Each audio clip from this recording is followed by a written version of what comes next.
In the first two episodes of Season 2 of House of the Dragon, we are introduced to two new characters, the brothers from Hull, Addam and Alyn. In the show, they work in a shipyard. We meet Alyn first.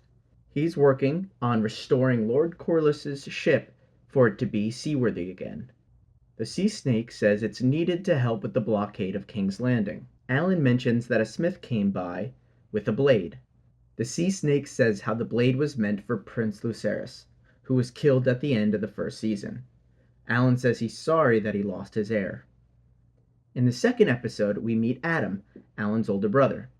Addam asks Alyn if he's going to sail with the sea snake, and Alyn said he wasn't asked to, but he has no interest in it anyways. That's when Addam says, "But he owes you, he owes us," to which show watchers only might seem like this is a throwaway line, but book readers know there's a little more to it. Now we're entering the book portion of this video, so it's filled with spoilers around the brothers from Hull. I stay away from larger spoilers where I can to avoid giving away the full rundown of what happens on the show and in the books, but everything related to Addam and Alyn Hull in the Dance of Dragons is included here, so there are major spoilers, so just a warning. In the books, these brothers play a pivotal role, which I believe they are setting up in the show as well. Alyn and Addam are actually bastards of the Velaryon bloodline. There is some debate as to who fathered them. The common story is that Sir Laenor Velaryon, Rhaenyra's first husband and the sea snake's son, is their father. In the book, he's killed. However, in the show, we see him sneak away in a ship, leaving his claim and apparently his dragon behind. We see SeaSmoke, Laenor's dragon, fly riderless over Addam's head as he's on the beach.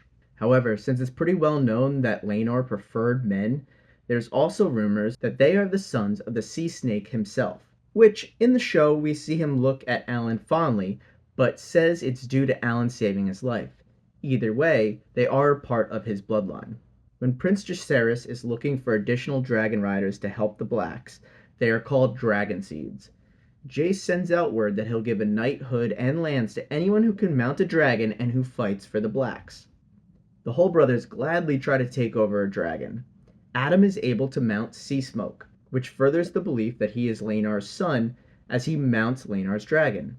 Alyn, who attempts to mount Sheepstealer, barely escapes with his life and is badly burned. After the queen who never was, Rhaena, is killed, I know, spoilers, the sea snake petitions Rhaenyra to legitimize the Hull brothers as Addam and Alyn Velaryon, as he has no longer any male heirs. And so she does.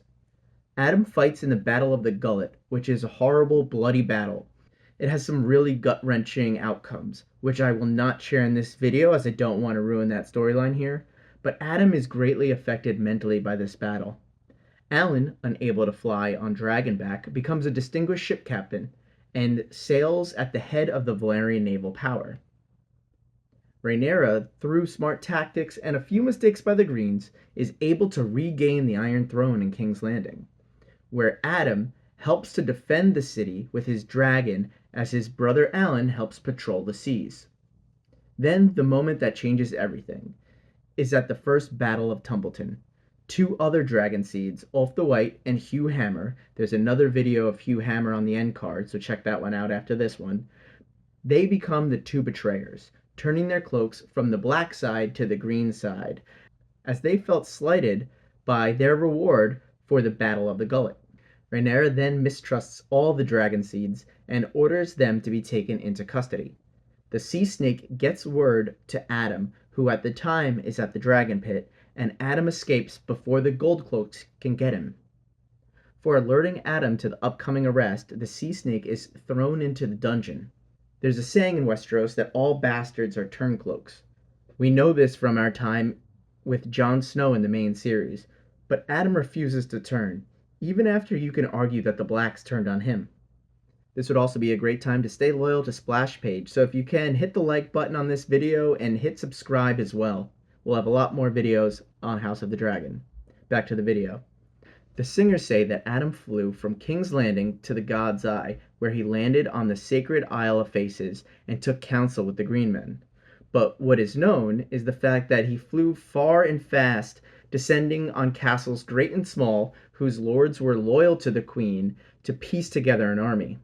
His idea was that if he attacked the Greens and the two betrayers at Tumbleton, Rhaenyra would see his loyalty. By the time Addam was ready to descend on Tumbleton, he had almost 4,000 men at his back. Sir Addam attacked Tumbleton at night, taking the Greens completely unawares, which became known as the Second Battle of Tumbleton. As chaos ensued, Addam could see the battle turning into a rout below him. By this time, two enemy dragon riders, Hugh the Hammer and Prince Daeron the Daring, were dead, although Addam could not have known that from where he was. He could see the dragons Vermithor, Silverwing, and Tessarion. The riderless Tessarion took flight, and Addam turned his dragon SeaSmoke to meet her. Both being younger dragons, they moved fast and nimbly as they fought. The fight ended when the riderless and enraged Vermithor rose into the sky and set about killing those on the ground. Vermithor had been ridden by Hugh Hammer, but Hugh was dead, and Vermithor, with just all this chaos around him, SeaSmoke fell upon him, driving him shrieking into the mud. Addam must have felt duty-bound to protect the men on the ground, because he surely knew that there was no way SeaSmoke could match the older dragon. The riderless Tessarion soon joined the fray, and all three dragons fought to the death on the ground amongst the mud, blood, and smoke. It was this attack on Tumbleton that stopped the Greens from starting their march on King's Landing, so Addam died saving the Queen. Addam's remains were then taken to Raventree Hall. Alyn, after hearing about his brother's death, also stayed loyal to Rhaenyra and the Blacks. Once devastation hit the Blacks, again, so many crazy spoilers here I'm trying to avoid, but Aegon II was able to reclaim the Iron Throne from Rhaenyra, but he was stuck on Dragonstone due to Alyn and his Valyrian fleet not allowing Aegon to cross without being captured or destruction. In King's Landing, Alicent Hightower very wisely released the Sea Snake from the dungeon and pardoned him.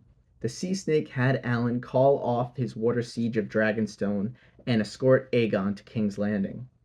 It was at this point that the North and the Riverlands began to march on King's Landing to remove Aegon II from the throne. Aegon, however, did not live long enough to see the battle, as he was killed by poison. It was then that Cregan Stark, just an absolute beast, started the Hour of the Wolf, where he made himself hand with the king for like 2 weeks and set a lot of things in motion to weed out betrayers and set things right. He pardoned Alyn Velaryon because his wife told him to, and also probably the last thing he wanted to do was start a naval battle between the Velaryons and the mainland Westeros. Alyn went on to live a full life and was part of many conflicts. He lived to be about 60 years old, and during this story he was only about 16. But this video is based on House of the Dragon, so I will leave you with the last thing he did around the conflict. Around 7 years after the Dance of the Dragons ended, Alyn received the bones of his brother Addam from Raventree Hall. He then buried them on Driftmark, and put only one word on his tombstone: loyal. Well, that's our video around the two brothers Hull.